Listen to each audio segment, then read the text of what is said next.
Hello and welcome to the Intel Brief. Today is Thursday, 22 May. I'm your host Daniel, and today we're going to be covering the UK experimenting to reflect sunlight. It's crazy. Then aide to Ukraine's ex-president was shot dead in Spain, and Trump confronts South Africa's Ramaphosa with genocide claims. So firstly, the UK government's Advanced Research and Innovation Agency is investing nearly £60 million into geoengineering research through its Exploring Climate Cooling program. The initiative aims to combat climate change using solar radiation modification techniques like thickening Arctic sea ice and marine cloud bioengineering.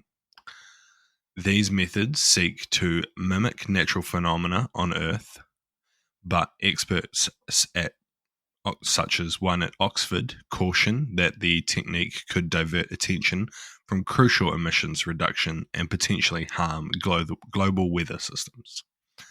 Despite the potential benefits, the program faces significant criticism for possibly causing severe side effects such as altered rainfall patterns and public backlash linked to conspiracy theories.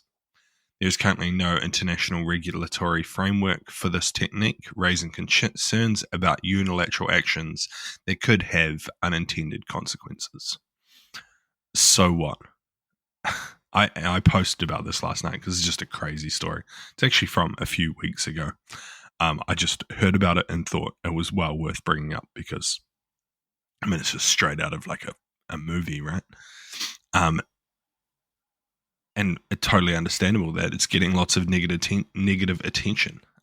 For those of you who want to look into this yourself, because I know it sounds like a conspiracy theory, just go have a look on like the BBC for the title UK Experiments to Reflect Sunlight. There's other articles in like the Telegraph, but they're behind a paywall, so it's a bit of a pain in the ass. But yeah, my main assessment is basically what the fears of the article highlight is that we have no idea what this is going to do, and altering the planet's climate manually could have massive long-term effects that we just have no ability to understand or predict. And yeah, furthermore, because there's no international body, this is essentially Western rich nations deciding the fate of the world again, which is something, we were trying to get away from doing. So, there's some pretty negative consequences here, but we'll see. And next, Spain's Interior Minister on Wednesday said Andriy Portov, an advisor to the former Ukrainian president Viktor Yanukovych, was killed outside a school in Madrid. According to the police, they received a call about a shooting of a Ukrainian citizen near the elite American school of Madrid around 9:15 a.m. local time. Police said that Portov was shot multiple times in the back and head by more than one gunman while getting into a vehicle. The attackers then fled towards a forested area. A man was found sprawled on the pavement near the school with fatal gunshot wounds caused by at least 3 gunshots, said a spokesman for Madrid's emergency services. We could only confirm the death of this person, he added. Local media report that he was killed after dropping his children off at school, and the parking lot is about 150 meters away from the front of the school, which was cordoned off by police. Portov was a lawmaker in the 2000s and became deputy head of the presidential administration under Yanukovych, who fled to Russia in 2014 after cracking down on pro-EU protests that led to the Revolution of Dignity in Ukraine. So what?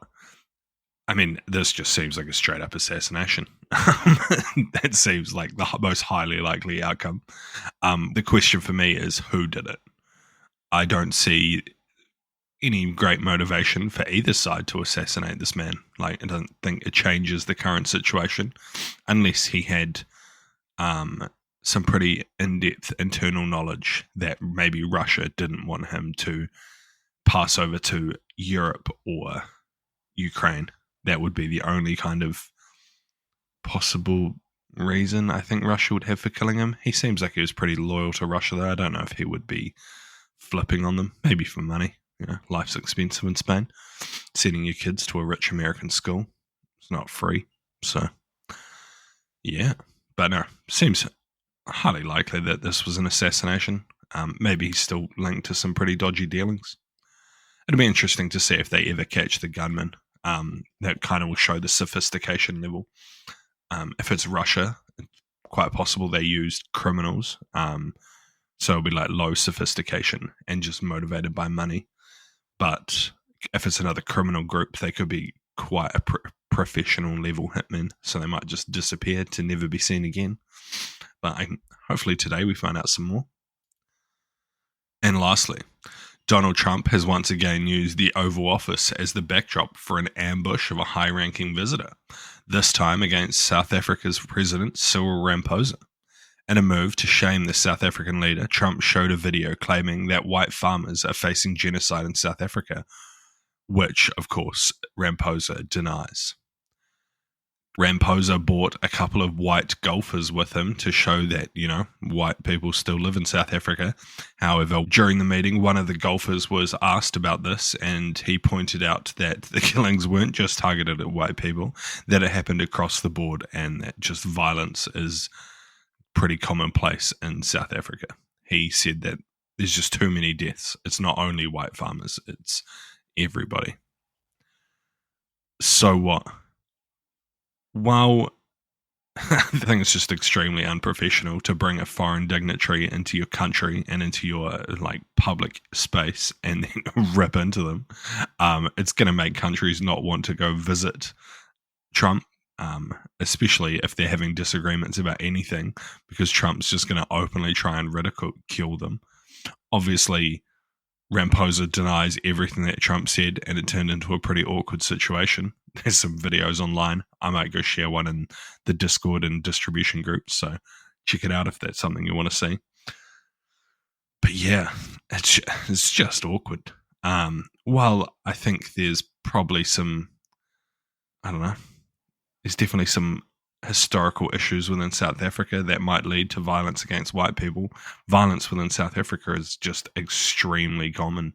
So I don't know, I think it's a hard argument to make that it's targeted at getting completely eradicating the white farmers of South Africa. Thank you for listening to today's Intel Brief. I've been your host, Daniel, and I'll see you tomorrow. See you.